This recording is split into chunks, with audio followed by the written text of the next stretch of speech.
shady place where we can sit down and learn and cry our hearts out.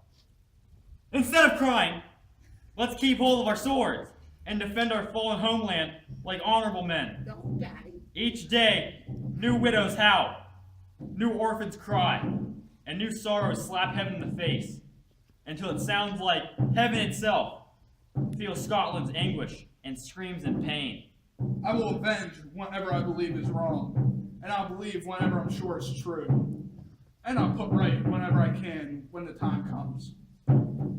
What you just said may perhaps be true. This tyrant, whose mere name is so awful it hurts us to say it, was once considered an honest man. You were one of his favorites. He hasn't done anything to harm you yet. I'm inexperienced, but maybe you're planning to win Macbeth's favor by betraying me to him.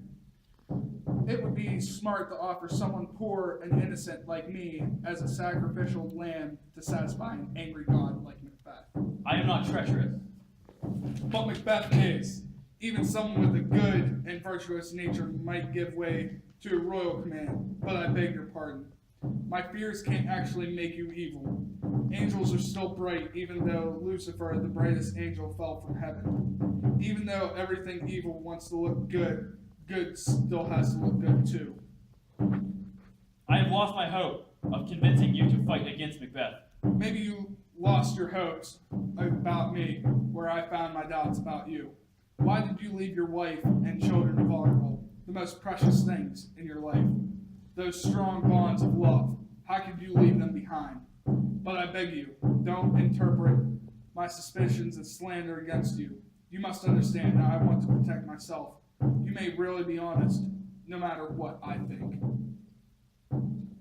Bleed, bleed, poor country, great tyrant, go ahead and build yourself up, because good people are afraid to stand up to you. Enjoy everything you stole, because your little title is safe. Farewell, Lord. I wouldn't be the villain you think I am, even if I were offered all of Macbeth's kingdoms and the riches of the East, too. Don't be offended. I don't completely distrust you. I do think Scotland is sinking under Macbeth's oppression. Our country weeps, it bleeds, and each day a fresh cut is added to her wounds. I also think there would be many people willing to fight for me. The English have promised me thousands of troops, but even so, when I have Macbeth's head under my foot or stuck on the end of my sword, then my poor country will be plagued by worse evil than it was before. It will suffer worse and in more ways than ever under the reign of the king who follows Macbeth. Who are you talking about? I'm talking about myself. I know I have so many vices that when people see all of them exposed, evil Macbeth will seem as pure as snow in comparison, and poor Scotland will call him a sweet lamb when they compare him to me and my infinite evils. Even in hell, you couldn't find a devil worse than Macbeth. I admit that he's murderous, lecherous, greedy, lying, deceitful, violent, malicious, and guilty of every sin that has a name. But there is no end, absolutely none, to my sexual desires. Your wives, your daughters, your old women, your young maids together could not satisfy my lust. My desire would overpower all restraints and anyone who stood in my way. It would be better for Macbeth to rule than someone like me. Endless greed and lust in a man's nature is a kind tyranny.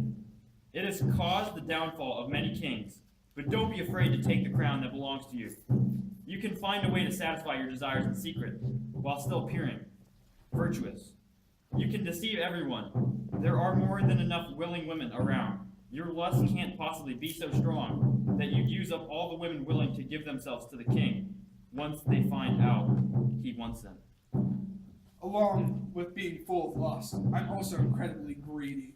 If I became king, I would steal the nobles' lands, taking jewels from one guy and houses from another. The more I had, the greedier I would grow, until I'd invent false quarrels with my good and loyal subjects, destroying them so I could get my hands on their wealth.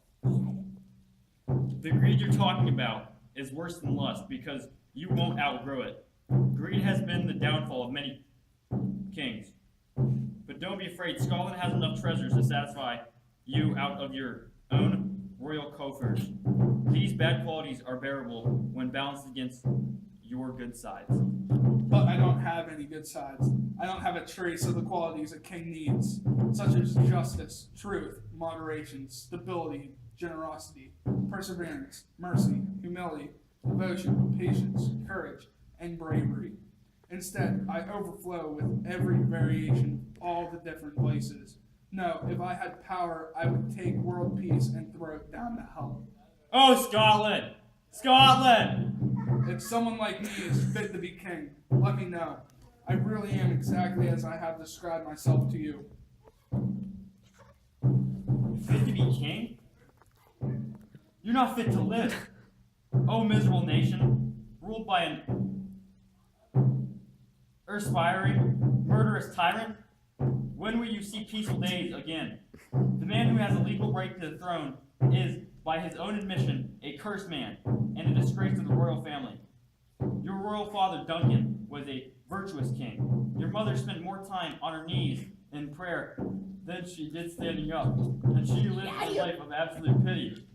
Goodbye, the evils you have described inside yourself have driven me out of Scotland forever. Oh, my heart, your hope is dead. Macbeth, this passionate outburst, which proves your integrity, has removed my doubts about you and made me realize that you really are trustworthy and honorable. That devil Macbeth has tried many times to trick me and lure me into his power, and prevents me from believing people too quickly.